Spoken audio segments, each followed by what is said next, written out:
அஸ்ஸலாம் அலைக்கும். சிக்கன் எடுத்தாவே ஒரே மாதிரி கிரேவி, குழம்பு, 65ன்னு செஞ்சு போர் அடிச்சிருச்சு அப்படின்னா ஒரு தடவை இந்த மாதிரி செஞ்சு பாருங்க. கண்டிப்பா எல்லாருக்குமே ரொம்ப பிடிக்கும். இப்போ இதை எப்படி செய்யலான்னு பார்க்கலாமா? இப்போ இதை செய்யறதுக்கு நம்ம ஃபர்ஸ்ட் சிக்கனை நல்லா பொடிசா சாப் பண்ணி எடுத்துக்கலாம். நல்லா ஃபைனாக சாப் பண்ணணும். இதில் உப்பும் இஞ்சி பூண்டு பேஸ்ட் மட்டும் ஆட் பண்ணி நம்ம சாப்பரில் நல்லா சாப் பண்ணி எடுத்துக்கலாம். நீங்கள் கீமா மாதிரி கூட இதை வாங்கிக்கலாம். இப்போ அதில் பொடிசாக கட் பண்ண வெங்காயம், பச்சை மிளகாய், மல்லி, புதினா, கருவேப்பிலை இது எல்லாமே ஆட் பண்ணி ஃபஸ்ட்டு நம்ம ஒரு மிக்ஸ் கொடுத்துக்கலாம். இப்போ மிளகாய்த்தூள், மல்லித்தூள், ஜீரகத்தூள், சோம்புத்தூள், மிளகுத்தூள், கரம் மசாலா பவுடர் இது எல்லாமே ஆட் பண்ணிக்கலாம். அப்புறம் நம்ம பூண்டை நல்லா இடித்து அதுவும் ஒரு ஸ்பூன் ஆட் பண்ணிக்கலாம். நல்ல வாசனையாக இருக்கும்.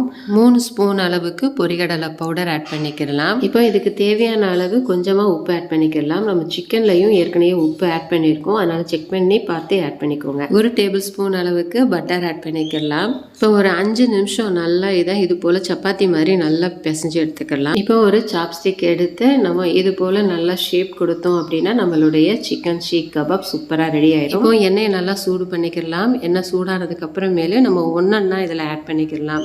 எல்லா பக்கமுமே வேகிற மாதிரி நல்லா திருப்பி விட்டு நல்லா வேக வச்சு எடுத்துக்கிடுவோம்.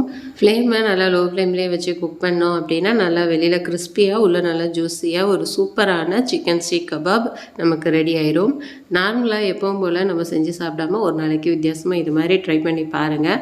இந்த வீடியோ பிடிச்சிருந்துச்சுன்னா மறக்காமல் லைக் பண்ணி ஷேர் பண்ணி நம்ம சேனல் ஹசீஸ் ரெசிபீஸ் தமிழை சப்ஸ்கிரைப் பண்ணிக்கோங்க ஃப்ரெண்ட்ஸ். தேங்க்ஸ் ஃபார் வாட்சிங்.